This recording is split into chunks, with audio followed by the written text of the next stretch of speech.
That way we know it's done. Yes, for sure. Yeah. Yeah. Good. Awesome. How are you? I'm good. How are you? I'm good. I'm excited. Excited to be here Yeah. with Yeah, everyone. I'm excited too. I'm really excited. I hate Yeah. to do it last time. We were supposed to do this in March, but I'm really glad we're able to do it.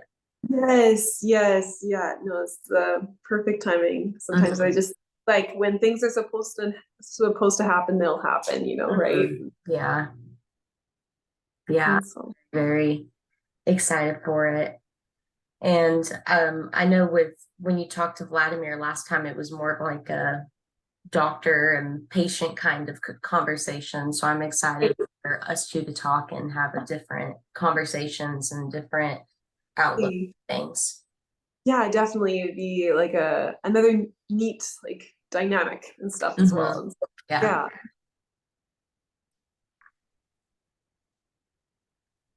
So where are you from originally? I'm originally from Swan River, Manitoba in Canada. Ooh, that's Yeah, exciting. yeah. And where are you? I'm from Alabama. Alabama. Okay, yeah, Yeah, I nice. don't really Oh, have an accent, really. I do sometimes, but I can hear it slightly, so that's why yeah, I didn't want to assume, but I was like, I think I can. compared to other people who live here, I do not have an accent, but Yeah, other people who've like are not around Southern people, I guess I have a little bit of one. yeah, true. Yeah, yeah. Yeah, I'm from Birmingham, Alabama. Nice. Oh, sweet. Nice. Yeah, that's cool. Are you still in Canada? Yes, I am still in Canada right now. I'm in a city called Steinbach and still in Manitoba. That's the province. And so, Mhm. uh, yeah, it's kind of located right in the center of Canada. Yeah. And I so, know I know this is like a stereotype, but do a lot of people speak French up there? yeah, yeah, they do. Like, I would say, not a ton where I'm from. There, it's more in like Quebec where you'll find a lot of the French speaking people there. But there is, Yeah.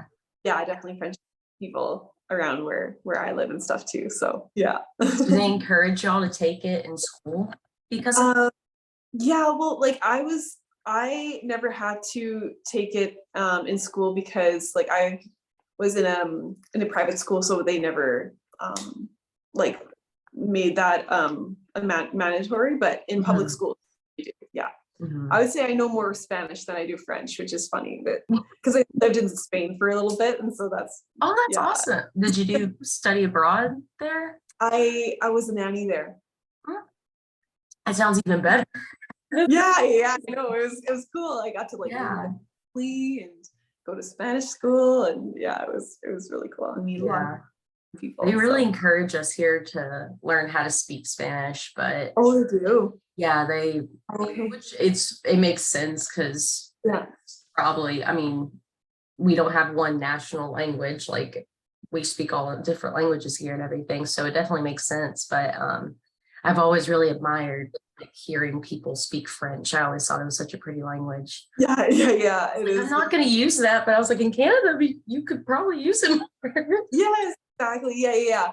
Yeah, I would say more so, yeah, like in definitely in Quebec and stuff there. And yeah, it would be yeah, like there's a lot of like the stop signs will have all like in French and stuff and everything like Oh, that. And that's amazing. yeah, it's yeah, but Really fun. yeah. So So how's the weather right now there? we're gonna be getting snow this week. Oh my gosh, that's great. Maybe like a snowstorm. Yeah. It's like So 80 degrees here. oh, Yeah, it's like much summer. It'll be like this for about a month and then it'll be to 90s to 100s for the rest of the summer, pretty much. wild. Wow. Yeah. That's We never yeah, really like get a spring. yeah. Wow, Really. you just kind of like just right in. Yeah. Mhm. That's interesting. Do you guys get snow there at all or no? Every once in a while, we don't have the equipment for it. So when it does happen, people lose their minds. Like people buy all the bread, buy all the milk, buy waters, buy toilet paper. They Yeah. salt in the roads, but people will still crash and Oh my. And it's mostly this ice, and that's like the worst part of it because no one knows how to drive on ice. And then everyone with trucks in Alabama think like, oh, it's a truck, so it's not going to slide. And No. then it just Yeah. it is Oh, yeah. it's a great people watching opportunity to watch like how people freak out about it. But That's wild. uh, Yeah. I And it's very pretty. I wish we got it more. yeah, it's nice, especially during Christmas time. Hmm. Yeah. Yeah. And so then Yeah. it feels Christmassy and just, yeah. But Yeah. I mean, whenever it does, like, well, it's almost like a tornado's coming, like they're sending out alerts, they'll cancel school. Because when I was a freshman in high school, there was a big incident where they didn't cancel school and kids had to spend the night at the school because they didn't let us out in time. And we all stranded there. Like, it was a whole thing, and people were like abandoning their cars, and it was. wow. So ever since then, they take their precautions and they're like, we're going to really make sure that that doesn't happen again. Wow, I never knew that. That's yeah. Yeah, some places have the equipment for snow. We just don't get it enough. So our Yeah. like Why would you have it's just like there's no point in having it, which makes right? but it's just entertaining when it's happen. Yeah. Oh, that Yeah, would it's entertaining. yes, for sure. All right, we can go ahead and get started if you want. So, hi everyone. I want to welcome you to our webinar. We're doing something a little bit different this month. Usually we have Vladimir talking, but this month we're going to be doing an interview with Michelle Peters, and we're very excited to have her back. She has done an interview with Vladimir before. It was a few months ago, so we're very excited to have her back. She's a part of the skin picking community, and I am someone with trichotillomania. So I think this will be a really interesting conversation. I will say, if you have any questions, please put them in the Q&A during the talk, and then we'll get to them later in the talk, and we'll discuss the questions. But I was going to give it over to Michelle to introduce herself and tell us a little bit about her story. Yeah, well, thank you, Rachel. Yeah, so my name is Michelle Peters. I'm originally from Canada. And I just want to first say I am so thankful to be here with you guys. And I just want to first say that you showing up to this webinar is, I would say, it is a beautiful thing in your journey. And it's something that I'm very proud of you, each and every one of you. And I know you all have a story. I'm going to be saying my story with skin picking and my journey with it. And everything that I'll say, it has worked for me and my experience, but I wouldn't say like, not if you just do these steps, then it'll be all done. But I think so what I've done has worked for me. It won't work for everybody. So I just want to say that. So my picking journey began when I was at the young age of 3 years old. I remember being a flower girl and being nervous, and I actually still have a scar on my arm from picking because I was so nervous about being a flower girl. So that's kind of my first memory of skin picking. And from there on, it had just kind of developed almost as a coping mechanism. And when you're a child, you don't really know how to express your emotions of like, I'm feeling anxious, or I'm feeling sad, or I'm feeling this way. So I kind of resorted to picking my skin as a way of that. And so, yeah. Thank you so much for the story. So what was the process of was that a memory you always had, or was that something that you had somewhat like suppressed, and was that something that came out in a certain way?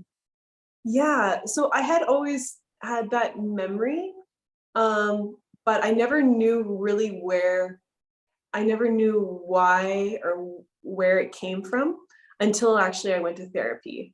And when I went to therapy, my dad, when we were talking, my dad had passed away around the same age that I had started picking.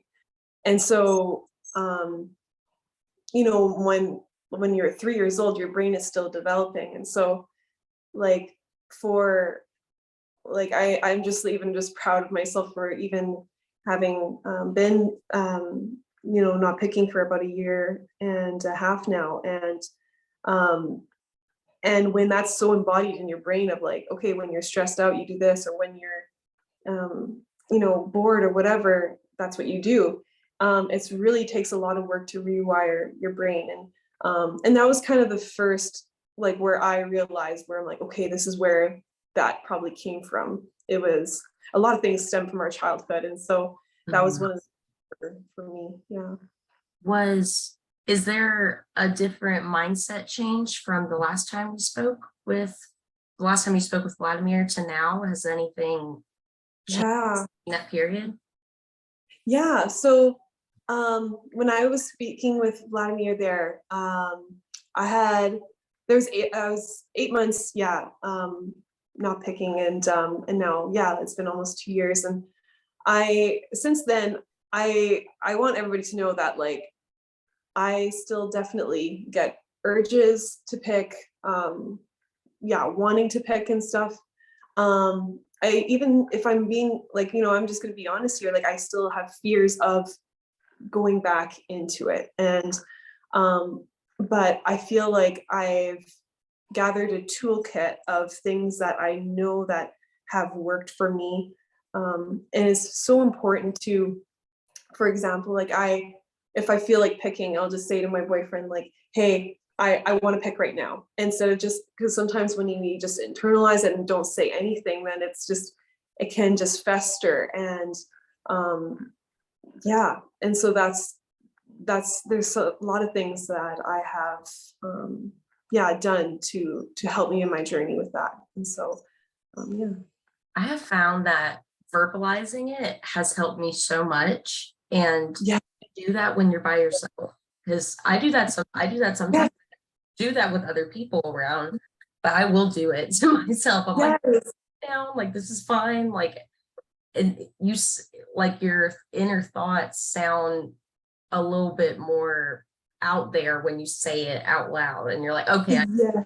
know. Yeah. Exactly. Yeah. And that's helped you and stuff with your journey and stuff as well as just verbalizing it and stuff. Yeah, yeah. Sometimes Yeah. you can get into a trance. So I'll just be like, you need to stop, Rachel. This is not happening. Like, you need to stop.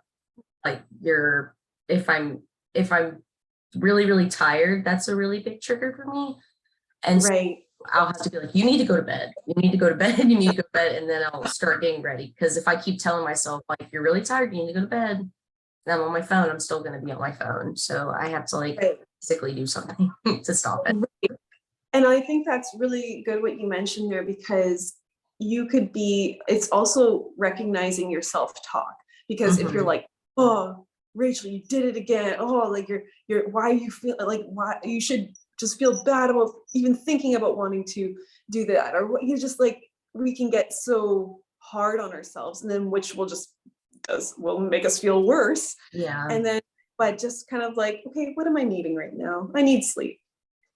Yeah. Mhm.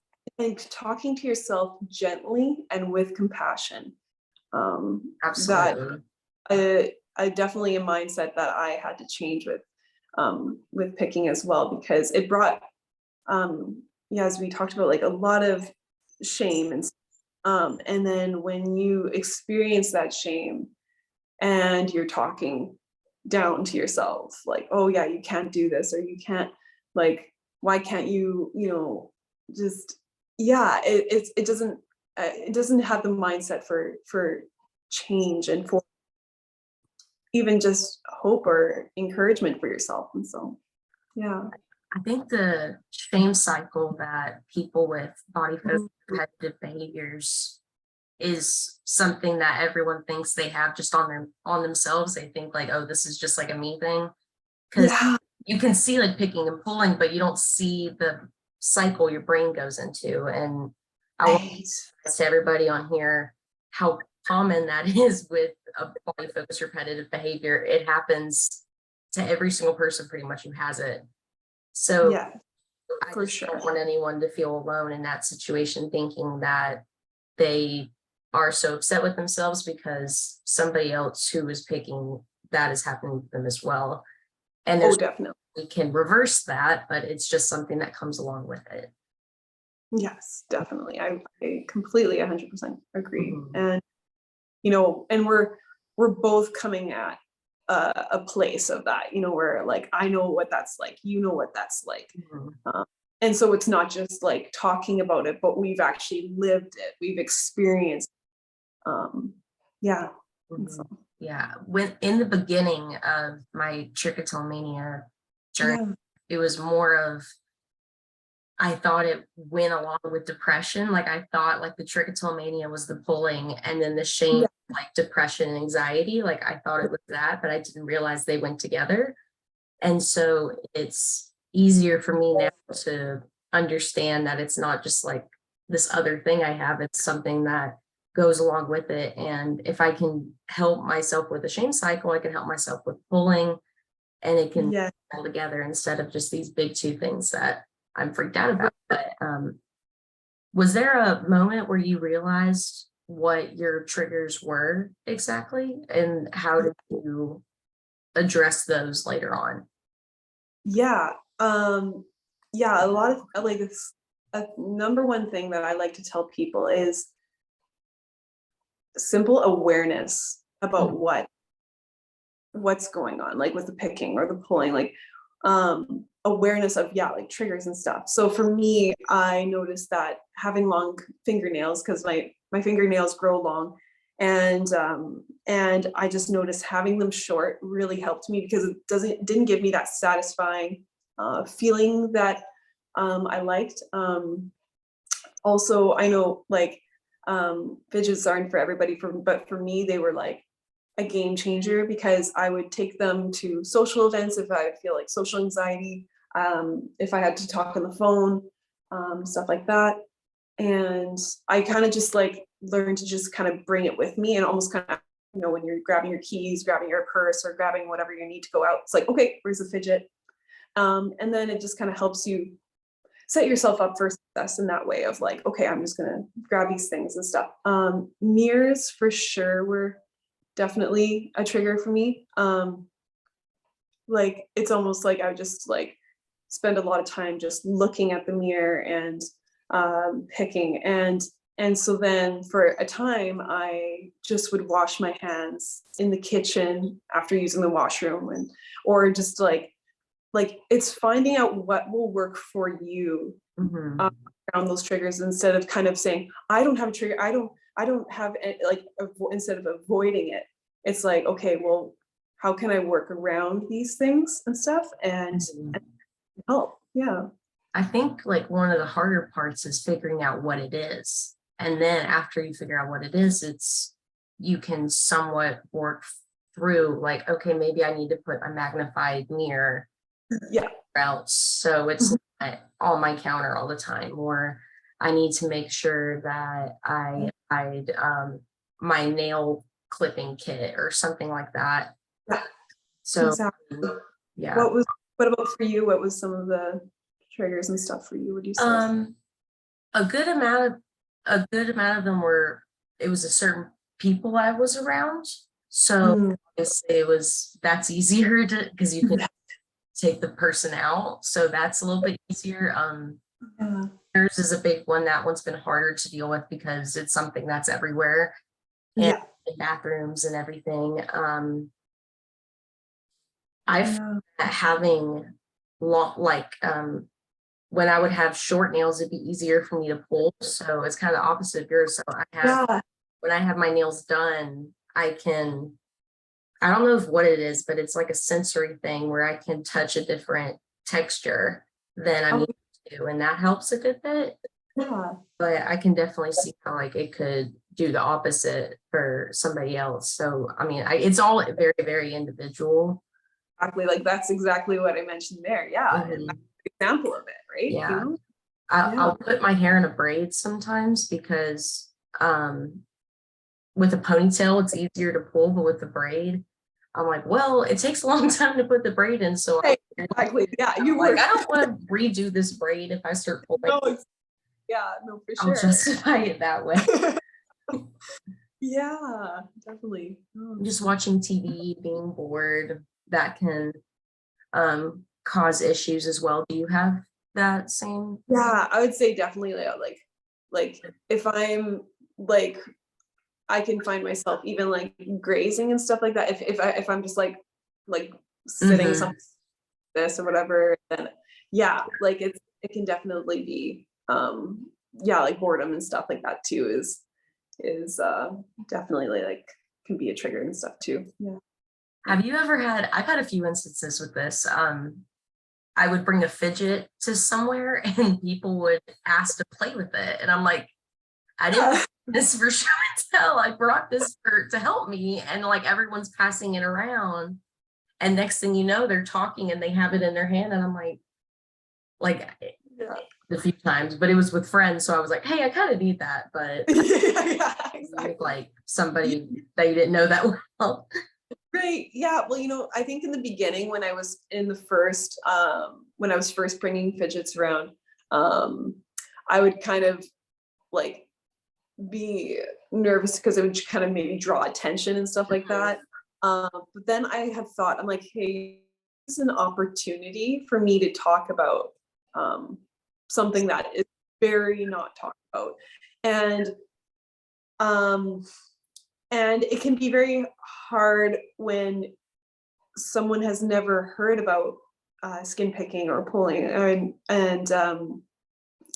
it can sound very foreign to them and very just like they've never heard it before and stuff too. So, but it's interesting though when I've started talking about it, there's people in the room that I didn't even know, and they would be like, oh, like you could just see the light bulb go off in their like eyes and just be like, oh, like I actually have struggled with that. And I thought I was going Mhm. crazy.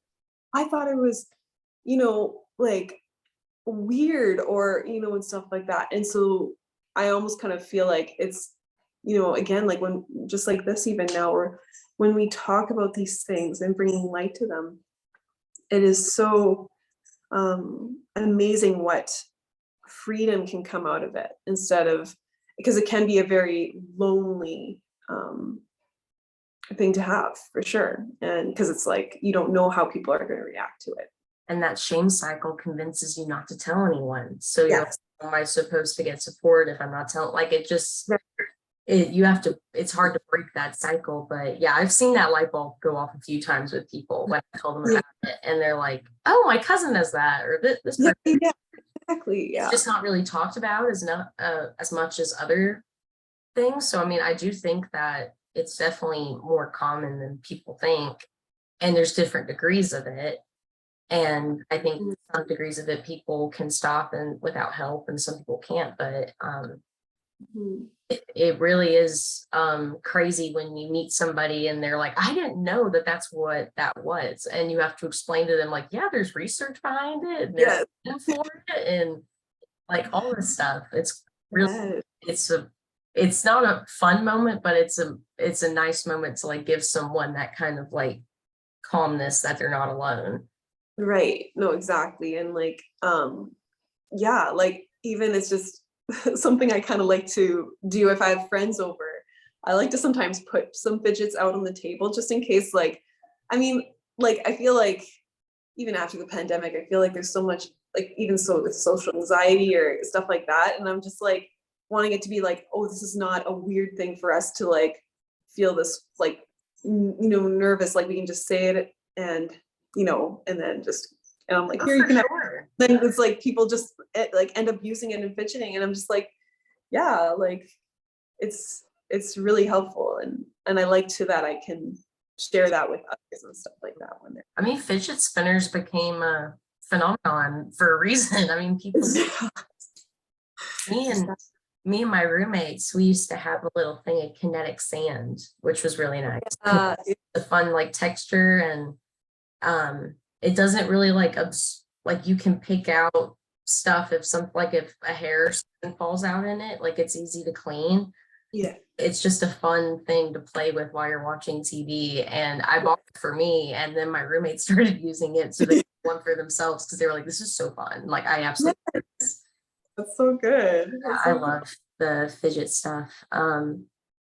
So if you're ever in a room with somebody like a significant other when you're having a trigger, is there a way that you talk to them and you verbalize it to them, or is there a way that you've asked them, hey, if you see me starting to do this, would you remind me? Is there a certain way that you go about that? Yeah. And that's like a good topic that you brought up with even talking about it with your significant other or partner or person that you're dating. Um, and it was something that it's very important for, because when I would be picking, like I was living with my mom and the people close to me, like they, it's hard for them to see you, do this to yourself, right? What they have to know is that they cannot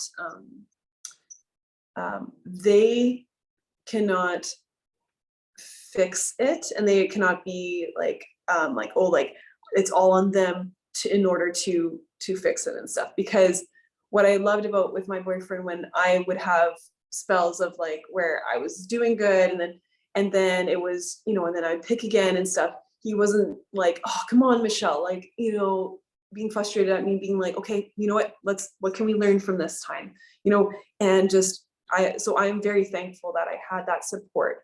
um so even with my partner now, like he will be like he'll look at my nails and he'll be like, oh, I see that they're getting a little bit long, kind of just stuff like that. And also it's also them, because they can have assume about how they can help and stuff, but it's important for you to relay that, like, okay, well, I remember him asking like, oh, like how can I help you with this, or what can I do, kind of thing.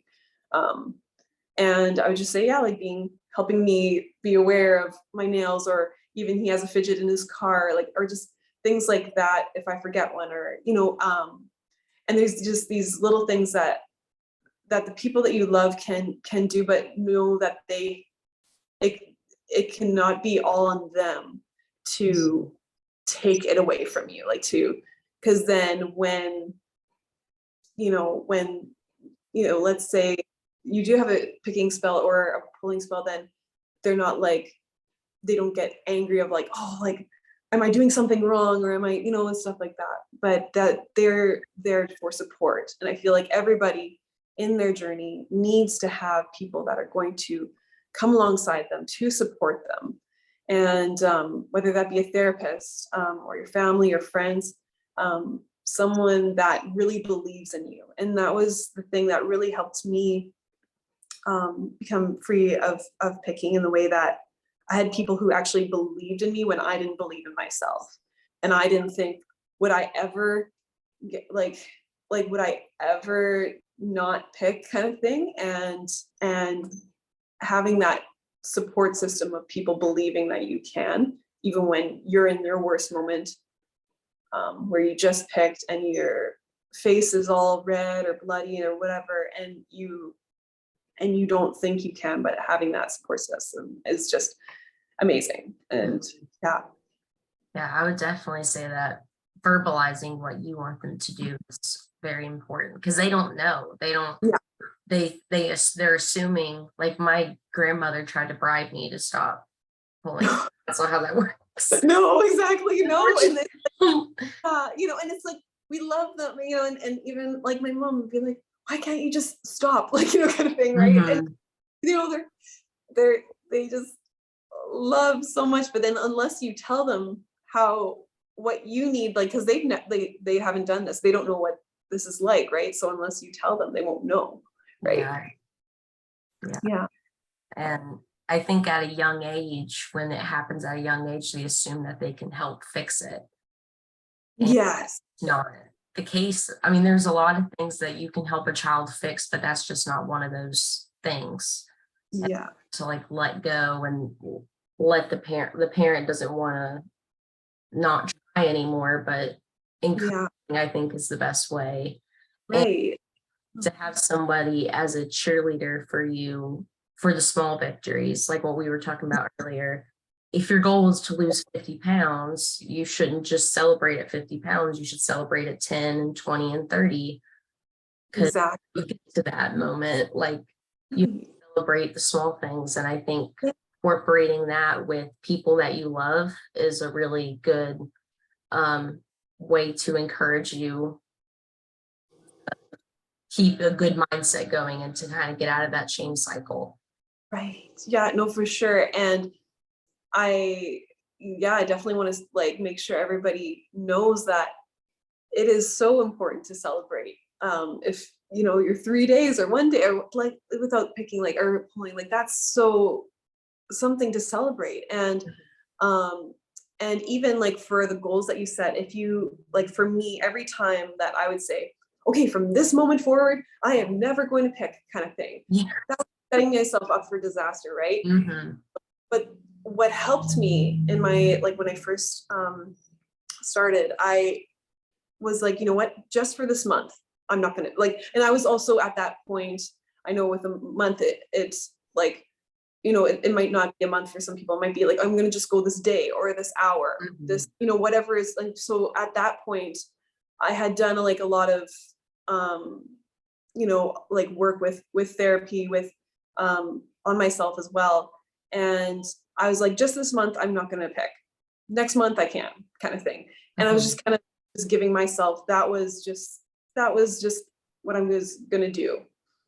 And it was very like hard and like it's and I, you know, something that I want to make clear is that me not picking anymore is not something that's like, oh, like now that I don't pick anymore, I don't think about it, I don't worry about it, and I don't feel anything about it. It's like there is still that, you know, there's sometimes those urges and stuff, but it's so important to give yourself these attainable goals that you know for yourself that you can, and giving yourself that grace as well. And just talking to yourself, like something that I've been practicing right now is talking to yourself as if you're a child in a way, like in the way that, hey, I see that you're you know, feeling this way, I see that you're anxious right now, like, and validating that. And so that is so important in a recovery journey, for sure.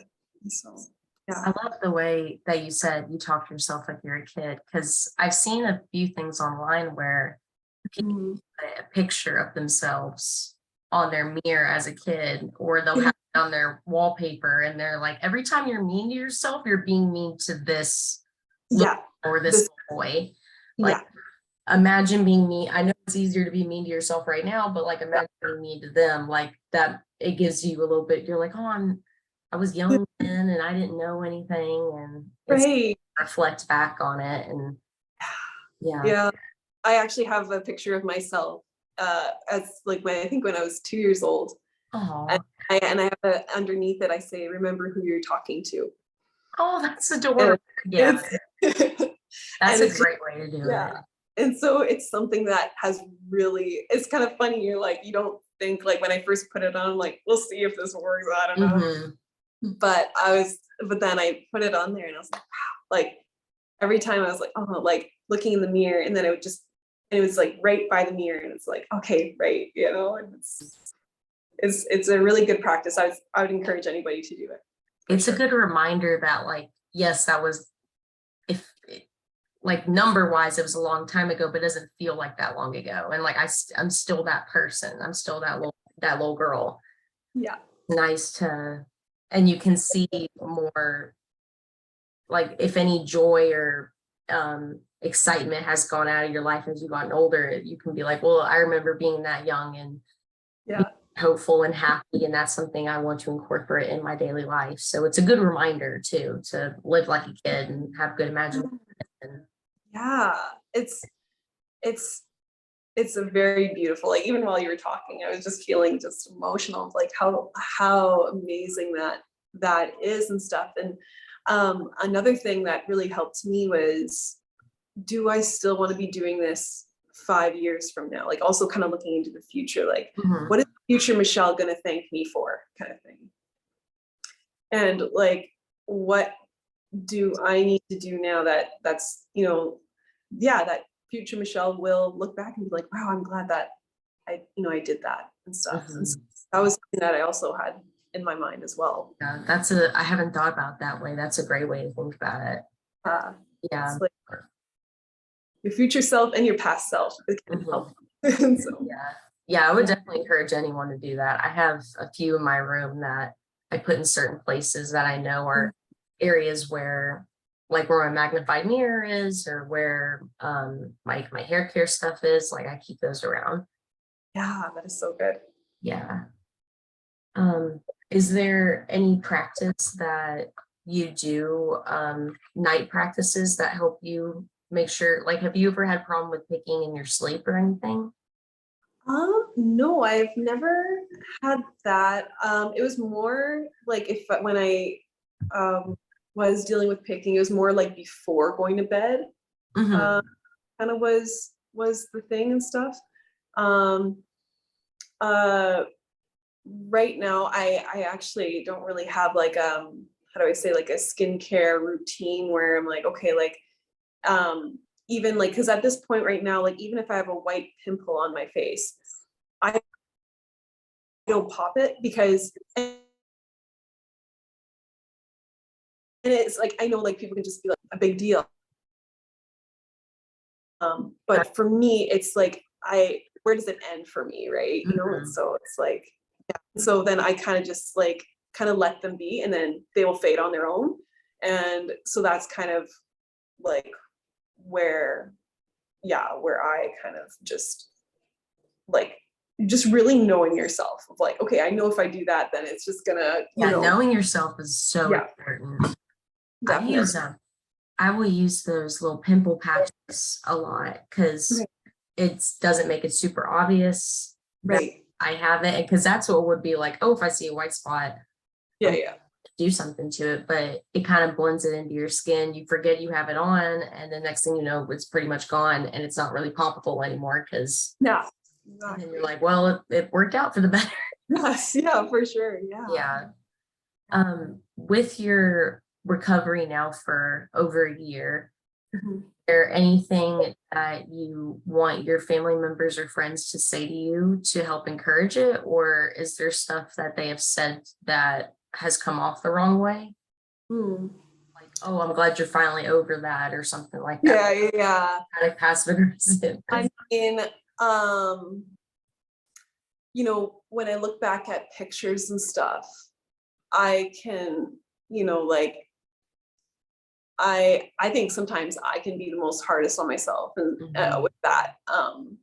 But now I kind of look back at pictures and stuff with being like, oh man, like, just feeling more like hurting for that Michelle back then. And Mhm. um and you know when my family or friends tell me that they're proud of me and stuff like that, like, and even I think I remember having a conversation with my partner and he was like, um like, because I was saying like, oh, like what if I peck again or whatever, and he's like, I will still be here for you, like I'm still, like I'm not going to be like, how could you or whatever, like I'm still here, like just knowing that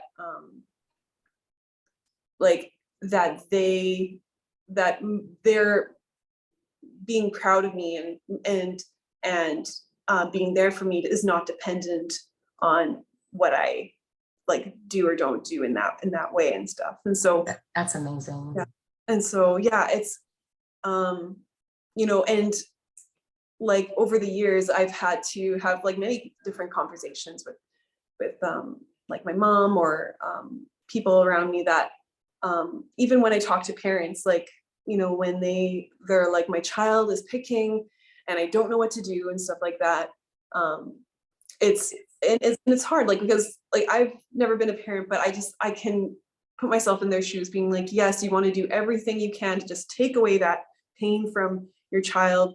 And sometimes it can just be in the ways that you're like, oh man, that's maybe not good, like, with your grandma bribing or whatever. But like, Mhm. so what I say to parents is like, just really like, instead of trying to just take it away from them, like let them be heard and stuff like that, of like what's going on for them, seeing what their um triggers are, seeing what they're feeling, and just hearing them out. And it is very, very hard for, yeah, for a parent to see their child go through that. Mhm. But when if a parent is on here, like, this is amazing that you're coming on here and trying to get information, and knowledge is power in that way, of like, instead of assuming that you know everything what you need to do um to help your kid. There's so much things out there that can be helpful and stuff, so it's Oh, always like absolutely. I yeah, think the knowledge really helps because they can suggest things to the kids to encourage them to maybe get some extra energy, extra anxiousness out.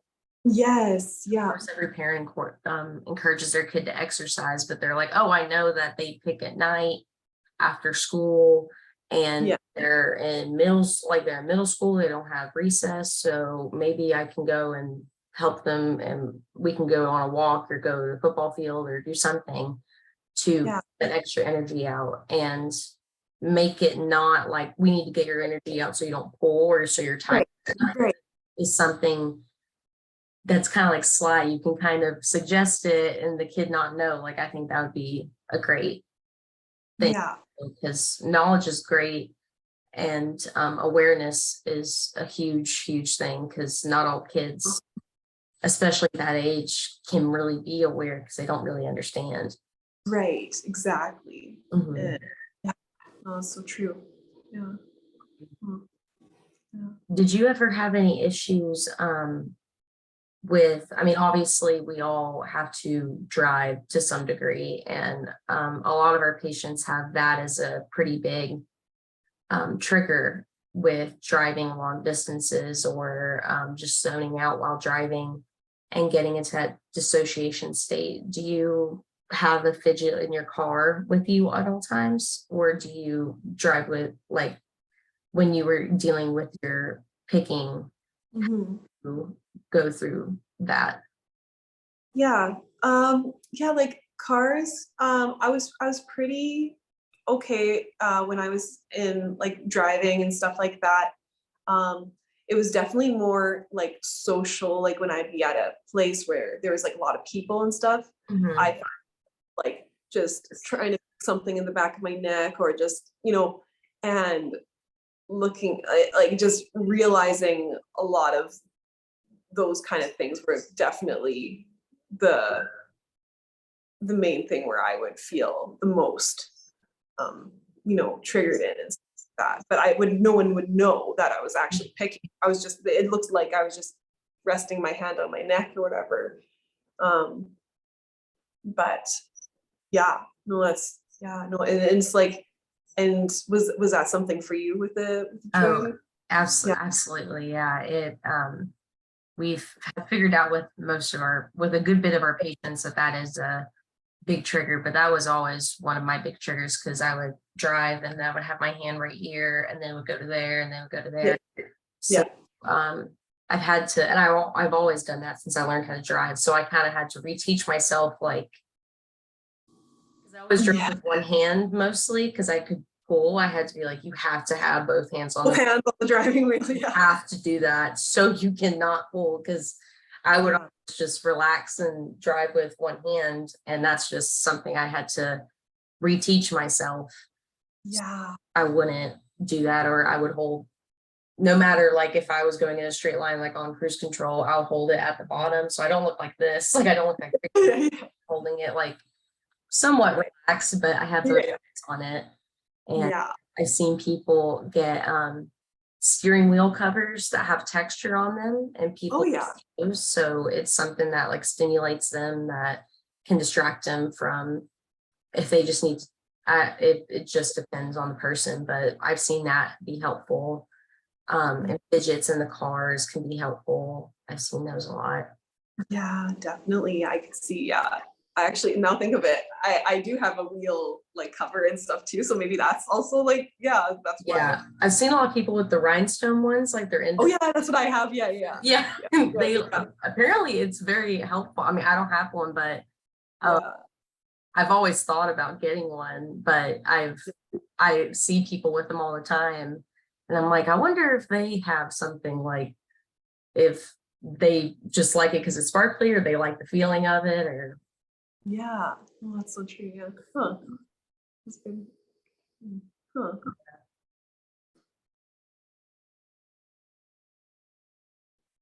so. I understand in your school, when you were in school, you stopped picking and then you went back. Were there any instances where you had to tell teachers about it? And how did you go about that? Because a lot of people and our patients have a hard time telling teachers who have been there for a long time, who've only heard about it a few times, and they just think you're making something up or something. Yeah. No, and I can understand that. That would be really really hard and stuff um to tell. I I personally never had to tell a teacher, um, but I think I think also it's sometimes with people, like I'm a very open book and stuff. Mhm. So for me, sometimes talking about some things have been um, easy for me. But also sometimes if someone doesn't take it, let's say, well, know that you're not responsible for their reaction, kind of thing, Mhm. right? Um, and that kind of going into it, you don't, like you are not in control of how they're going to react to it. And also kind of like anybody who's um, has had any kind of like different kind of weird responses to it, I'm like, okay, you know what, I try to give them grace in the way of like they have no idea about this world, kind of thing, right? Mhm. And the people that are going to um want to help or want to support or want to listen will be the people that you will ultimately, will be good and stuff to Mhm. for your support system and stuff. So um yeah, I think those are some good things to just keep in mind. Yeah. Mhm. In your recovery process, do you Yeah. still go to therapy like weekly, or what is the Yeah. therapy process like?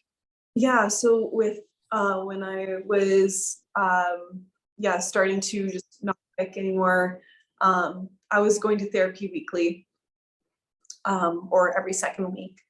Um and I was also very like, I made sure to yeah, like verbalize out loud things that I needed to say, like if I wanted to pick.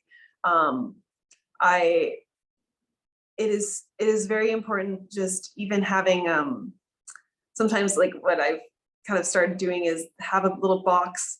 It's almost kind of like your I call it like, I don't know, like Michelle's like emergency like kit box kind of thing, like things like that. It have fidgets in there, kinetic sand, or a list of people that I could call, um, things like that. That when you're kind of in a hard mindset of you're not sure what to do, or you're feeling anxious, or you're feeling like a certain way, that you can have these things that you have set up beforehand to help. And I did a lot of journaling as well, a Mhm. lot of reflection, a lot of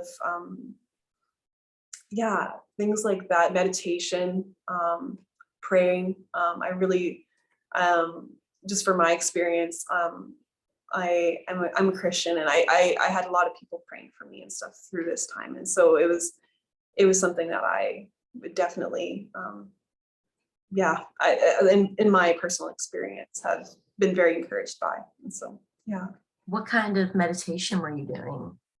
I was doing a lot of breath work, some visualization, um, I would also like, yeah, I would say mostly, yeah, breath work and visualization, grounding, Mhm. uh, things like that. And so, um, and just surrounding yourself with like listening to podcasts that inspire you and stuff like that, and that it uplift you. And it's when you're getting that good feedback and good messaging in your system instead of like, scrolling on social media or whatever like that, like it can really be helpful and stuff. And so, yeah. Do you find that ingesting positive media helps you in your day to day than stuff that is like doom scrolling is what people call it? Yeah. No, I almost have set up my Instagram and almost now in a way that like only things that I want to see will like come up kind of thing. And so, um, like people like Jay Shetty has really inspired me in my mindfulness journey. Um, do you know who he is? No, is he a He's podcast? yeah, he's a podcaster. He's also he used to be a monk and he also is an author as well. And so Okay. yeah, and so yeah, he's definitely inspired me and stuff like that. Having people like that is is very important. And Yes. yeah, um yeah, I would just definitely encourage for people to like when you go to sometimes when you go to therapy, you kind of expect, okay, the therapist is going to take this away from me, like they're gonna be have like a wand and they're gonna like magically fix me. Yeah. um but I feel like that's with therapy, it's very much you're doing, you have to do the work for it and stuff as well. Like it's the therapist is there to support you and help you and help you realize things and stuff like that. But when you go to therapy, it's a lot with taking with what they say and working with it and running with it um, and doing that internal processing, which it sounds lovely, but it can be also very like it's a hard process and stuff as well. Like looking back at the reasons why I like began picking and just stuff like that. That was hard, but it's so you need to have those hard moments in order to just like if you're constantly like just looking back or being hard on yourself, like that you're going to be very stagnant and stuff. But when you believe in yourself, um you know you can't expect like if I always just think you need to believe in yourself because it's so important to have that self-trust and that where you can believe in yourself that you can recover and stuff from this. I found once I figured out really why I started pulling the moment, the reason, not reason why, but like what caused me to start doing it, I have become so much less harder on myself. Like Yes. I Yeah. used to be so shameful about myself, and now that I can designate it to a moment or a period of time where something happened, I'm like, well, of course I did that. Like, yeah, that kind of makes sense that I needed a way to cope, and that's just the one my body chose. And And like, if you don't mind sharing, like, what was that? Was I was sexually assaulted, so it was something I had repressed for a long time and Mhm. to terms with it. And I pulled immediately when I started when it was happening.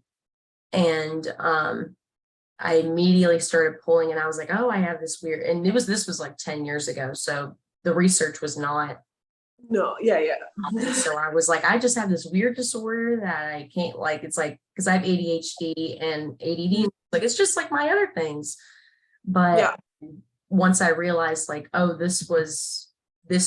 was too many coincidences for me to figure out, like, of course, this is why, because I wasn't dealing with it at the time. And I started pulling to avoid feeling those feelings and I repressed it. And now that I'm dealing with it and my pulling has definitely slowed down, like, and this heaviness that I didn't know was on me.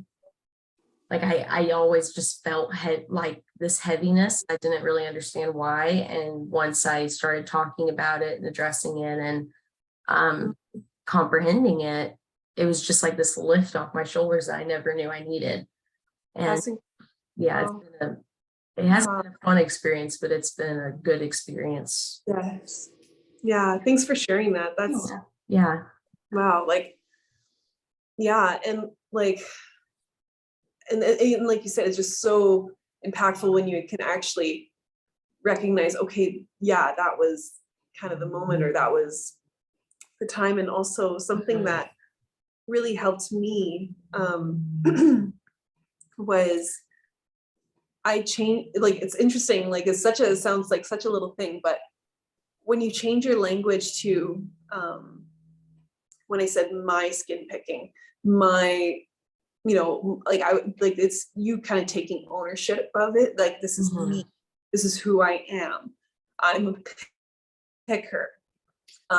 Your brain will, like, there is actually like all the research behind this where your brain will accept, like, okay, this is just who you are. This is just what you do. This is just, and so I actually, during my recovery, what I find, I know it sounds a little silly, but it really helped me where I just say the picking, or the, you know, I kind of remove it from me, uh, Mhm.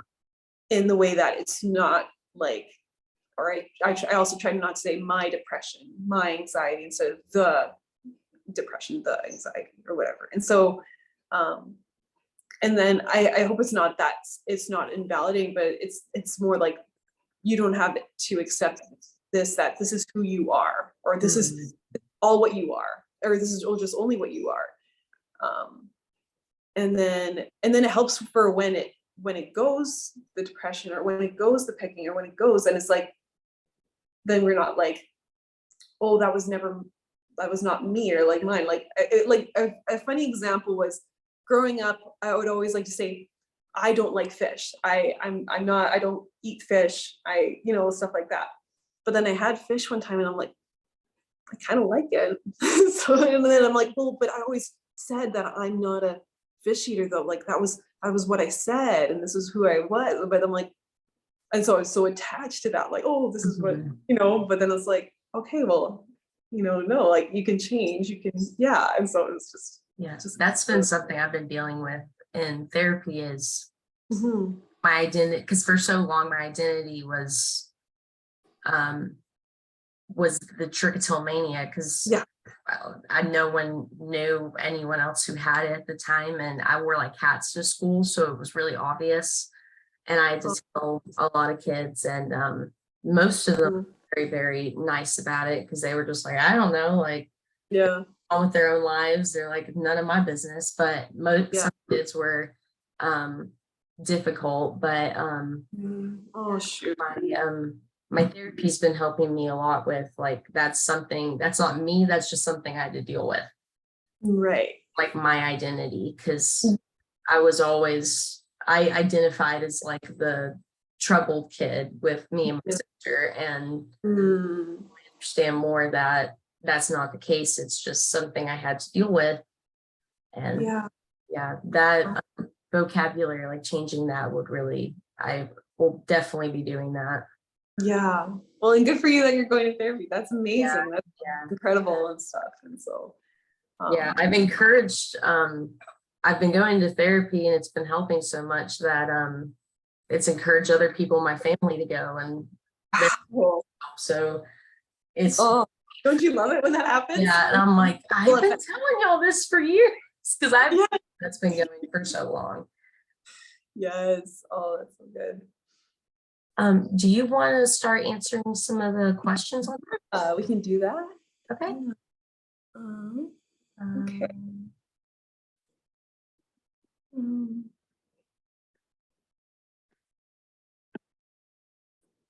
One question says, what if you don't have a boyfriend or others who can listen, especially if you respond better to someone who actually listens? I've tried self-talk, but it doesn't work. Yeah. Right. No, like, yeah, thanks for that. And that would definitely be, yeah, like definitely be hard. Yeah, for sure. Like if, yeah, with that, I would say like, well, even with, we were talking about with therapy, like having a therapist where they, what's wonderful about therapists is that they are not allowed to tell anybody, like they're very like unbiased. And I think it is, I can understand how it's very scary and stuff to Mhm. do that. And yeah, so I would definitely suggest that would be a beautiful place to go, because they will listen and they will, they're the perfect person to help. But even just like learning how to set boundaries, even like they're very, it's a very safe space, if you find like a good therapist and stuff. So I would, what would you, how would you answer that? Sometimes when I try to do the self-talk thing and I'm just not in the mood for it, I'll write it down and then I'll read it to myself, or like I'll write it down in a journal and then read it a couple Right. days later. So it's not like me looking at myself in the mirror telling me something. Sometimes I just don't want to hear it from myself at that moment, but I like to have those thoughts like already out and then I can read them back to myself. And it's nice to like look back on journals and look at stuff you've written and been like, well, I was able to accomplish that. So what else am I able to accomplish? Exactly. Yeah, no, for Yeah. sure. Another person out here, I'm gonna direct this one towards you. During your recovery, did you use only mental techniques, or did you also have to incorporate some tactical methods? Because sometimes I can make a lot of progress mentally and create better thought patterns about my hair pulling. But what always makes me go back to it is that nothing else physically feels as satisfying as pulling my eyebrows. And I hate using fidget toys. I just get too bored with them. What works best for you? Um, Whenever I was growing up, my mom was on all the trick stop blogs, Facebook groups. So we tried everything. Yeah. And a lot of things that worked were gloves at Mm, like at night, or that was helpful because I mean sometimes people can take them off in their sleep, and that's what I ended up doing after a while, but it helped for a good bit. Like a toboggan is nice to wear. Some things that people do are I do sometimes I'll put Vaseline on your eyebrows or eyelashes so it makes it almost impossible to pull. I did that when I was young. yeah. You can, it helps you like really see how many eyebrows you have, so it's kind of encouraging, but because of that slippery texture it's hard to do anything with it. And also like rosemary oil, those kind of oils that people put in their hair to help, or like a hair mask, that's Yeah. nice because it's a difficult texture to pull, and it doesn't feel the same, because with what triggers my trichotillomania is when I feel a hair that's different from all the others. So it's Mm, yeah. impossible to feel the different texture if there's something on it. But I understand with the fidget toys, the basic ones, I didn't enjoy. I would enjoy it and then get bored, enjoy it and then get bored. But I will say I Yeah. love kinetic sand. I love Yeah. kinetic sand. It's like, Yes. and they usually come in a case at Walmart, and it has a little like crate thing that it has like a little tiny sandbox. It comes with tools. It's usually in the kids section. It's like $20. They come in all different colors, and I love doing that. So I would recommend that as well, because that's a good thing to do with your hands and physically. Yes, for sure. Yeah, thanks. Jennifer asked, could you show us what your fidgets look like? I have, it's kind of funny. I well, like right now, even just fidgeting during this time, I was just using a ponytail. And what I Oh, I kind of love did, that. just like I was just kind of going like this and stuff like that, just like stuff like that. I also have this kind of, I don't know what this is called, Mhm. um, like that. I also have one of those, Oh, that's mesmerizing. Yeah, I know. It's fun. Mhm. But I was just thinking it might be a little bit loud I didn't want it to be in the background and stuff. But and then also those poppets. Those were things that I really liked. What about you, Rachel? Are you talking about like those pop socket things on the back of phone? Oh, no, it's those like I don't have it with me right now, but it's like those like there's these little like I don't know. I like these little Oh, I know what you're talking yeah, about. They're like bubble wrap, but yeah, it's the bubble for things, yeah. yeah, Mhm, and then like yeah, and so mhm. those are Yeah, really my yeah. friend's a teacher and she's like, kids go wild for that stuff. She's like, if Oh yeah, for you sure. just get them the little keychain of it, and she's like, they'll do anything to that. Uh, But I had this ring I found on Amazon, and it it has a bunch of little gears on it, and you just like rub it across your finger, and it kind of like there's different little. It sounds painful, but there's a little different like spikes on it that yeah, um there's little spikes on it that it like they do some sort of sensory. I just looked up like sensory rings for fingers on Amazon. yeah. They came up and you can get a big pack of them, but I like those spinny rings. I like those. Yes, I've heard of those. Yep. Yeah. I mean, I've tried everything, and I've kept if there were these like rubber things that would have these little tentacles on it, but I would just pull the tentacles off. So I wouldn't do those, but when I was younger, but just all different kinds. They make so many now that it's crazy. But I've seen a lot of people say they're pop sockets on the back of their phone. Yes. Yeah, those look good too. Yeah. Yeah. Okay.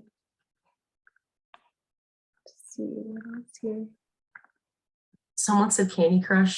I love that feeling so much. That's why I love Candy Crush. My gosh, I love Candy Crush, and I love that feeling. Oh man. Amazing. Yeah, I'll play that too when I get well, I just didn't even think about it. Yes. It says, can you write down the name of the person Michelle referenced? I think that was probably Jay Shetty. Yeah, we can type the answer. I'm thinking we can. Yeah. Yeah, I wrote JS on my piece of paper so I could look it up. Yeah. Yeah. So I would say he's not like how do I say it, like a skin pick or like dermatillomania or trichomania, things like that. But he's very much with all kind of things, mental health, all things, things like that. Oh, that's awesome. Yeah. I mean, usually that stuff goes to all categories that Right. Yeah, and it's been really good.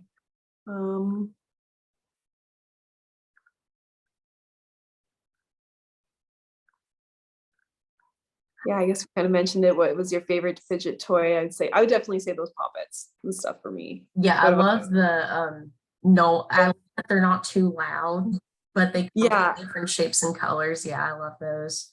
yeah. I've had actually someone like get annoyed that I was using it somewhere because Oh, really?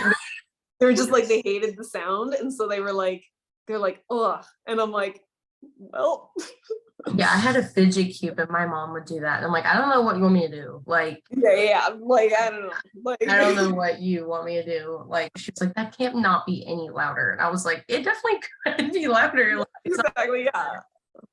but I was like, we're just sitting in a silent room. That's why you're hearing me. Someone asked if this was going to be recorded. Yes, it's already recorded, and you should get an email. Either if you didn't register for it or not, you should get an email with the link to this. It'll be posted on YouTube.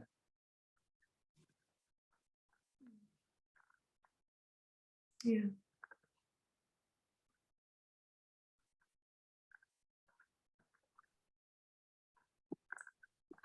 Someone said, has only therapy helped you stop the picking, or at times did you need medical assistance?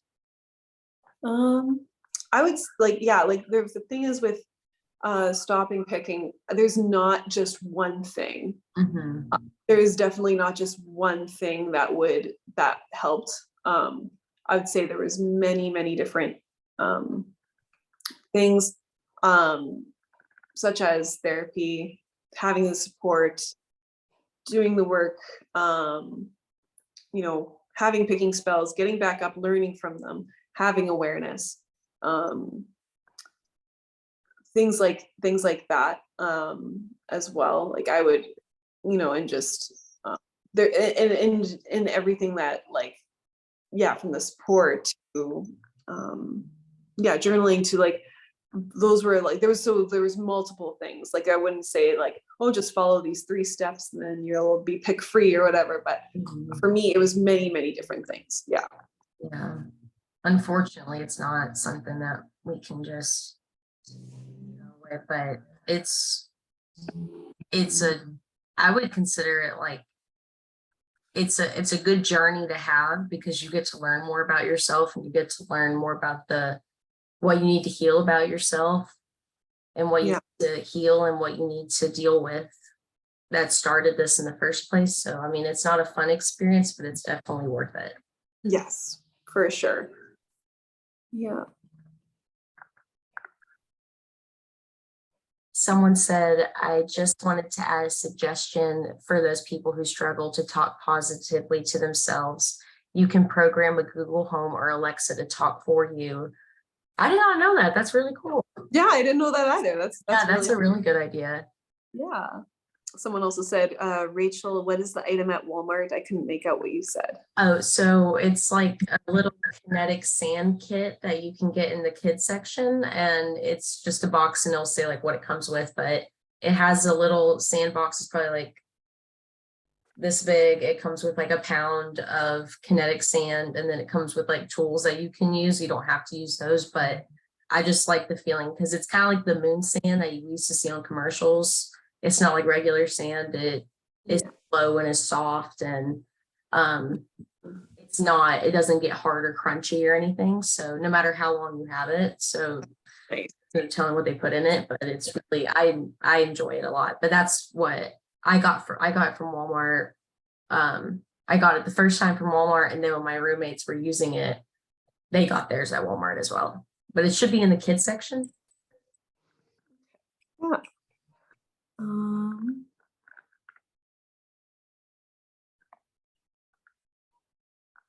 What are the best resources, and where do patients find providers for trike? I would say we have a free app that is very helpful. It is an app that helps you track the urges of pulling, when the urges happen, to help you figure out what exactly those triggers are, to help you designate a certain time, and maybe figure out, that way you can really track how your progress is going. It's kind of hard to decipher, because when the logs, it'd be like, oh, I pulled at 9 o'clock, I got the urge a lot, and I pulled probably about 20 hairs, and it helps you celebrate the little victories of like, I only pulled 2 hairs today and I pulled 30 yesterday. I remember doing a log like that too for skin picking as well, and it was so good, because like there was times where I was like, okay, I want to pick, but then when I was like, oh, then I need to log it in, kind of.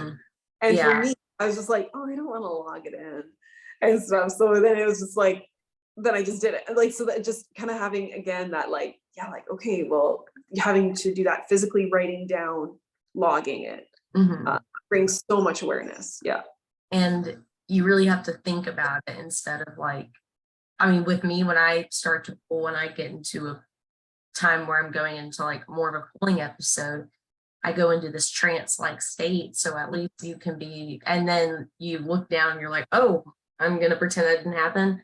But logging in, you have to actually think about it, and you have to be like, well, I did more today, and I need to figure out why. And it was, I had to see this person or whatever, like that kind of situation. Yeah, it activates that like frontal cortex of the brain. I feel like.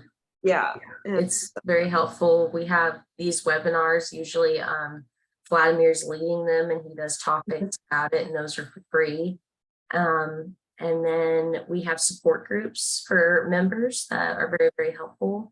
And I would encourage everyone to join the Facebook group, because it's a very helpful group as well.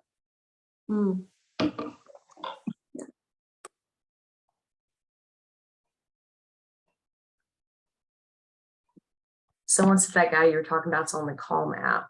Yes, yeah, he leads meditation on there and stuff too. Mhm. Yeah.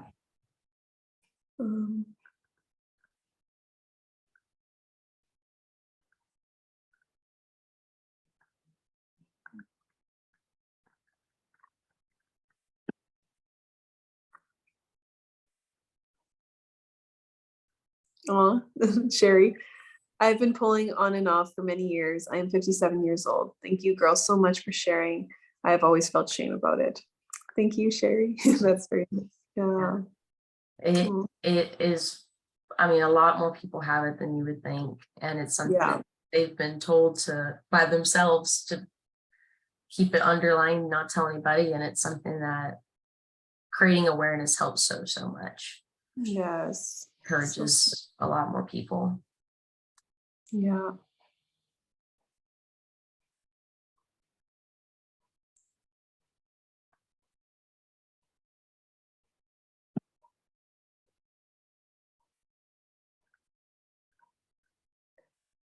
Yeah, someone said that Band-Aids work great too. I've seen people do that, put Band-Aids on each one. You can find all different textured gloves too. I would use like the soft ones, but you can find all different ones. And I'm sure they make some that you can use your phone with them on, like, because people have to go out in the snow and stuff like that all the time. So I'm sure they have ones that are where you can still use your phone or a tablet or anything like that. Yeah. No, for sure. Um, I also just wanted to mention, just to, you know, one of the things I just want to mention is that, like, I hope everyone knows that, like, that there is hope, and there is a way through this. And like with me in my journey, like I started this at 3 years old and stuff, and so I just really think that I just want to encourage everyone here that I hope you feel encouragement from what me and Rachel have talked about, and yeah, in a sense of like that you can recover from this, and that there is freedom and stuff in it as well. So yeah. A quote I hear all the time is healing is not linear. And No. I can't express how true that really is. Just because you have a bad day does not mean that the next day can't be good. And I compare it to other things. Like if you're wanting to lose weight and you have a cheat day, that doesn't mean that you're not going to lose weight in the next week. That just Yeah. means you had a cheat day. And sometimes we have to give ourselves grace and give ourselves some Mhm. give ourselves some mercy and allow our not beat ourselves up over something that we've developed. Yeah. No, for sure. Yeah. Yeah. And healing really isn't linear. So you might have a time where you have a few years and you, but each time you go through the bad or the good, you're learning something different. Oh yes. Yeah. Important too. And that is something you can use in your tool belt for the next time. So each time will be a little bit different, but in theory, the longer you go on, the easier it will be because you'll have these tools that you can use and more awareness and experience. Yes.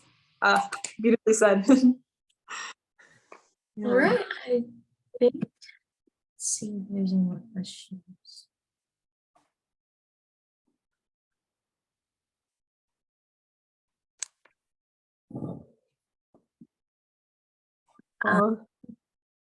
People are so encouraging on here. Yeah, no, this is really sweet. I just had little tears coming to my eyes. I know. Oh. Someone said, I always have to wash my hair and style it to stop pulling if I have a bad episode. Rachel, what do you do to end a bad episode? I will get out of the environment that I'm in, a change of stimulation and a change of environment and smells and sight can help so much for me. If I usually do it inside when I'm in like just a room. So if am realizing I'm having an episode, I'm like, I need to go do something really quick. Like I need to go run an errand or go on a walk or something. And that way you just kind of like get out of that, take a break from work if you're working, and try to change up your routine a little bit. But I mean, there's different things that I usually will be in a trance for a little bit, and then I start to become more aware of it. And then I have to do the self-talking thing and be like, you need to stop. Like, it's going to be fine. Like, you're just doing this because of this. Like, you need to calm down. And I'll just tell myself, like, I know you don't want to do this. So like, let's stop doing this. I know it's easier said than done, but Yeah. different things for everybody. And it's nice when you're aware of the things that make it worse. So just do the opposite of that. Like, that's what is helpful for me. I've realized what makes it worse, and I'm like, okay, I'll just make sure I do the opposite. And Yeah. that's to a degree. Yeah. Well, that's good. Oh, well, I'm glad that a lot of people feel like they got a lot out of this and stuff. Yeah, I really, really appreciate everyone coming and joining and saying their questions. And thank you so much, Michelle, for joining us. Yes, thank you. And thank you so much for your vulnerability as well, Rachel. And it's not always easy talking about this, but we know that when, like we said, when we are talking about things like this, it sheds light onto it and helps others as well.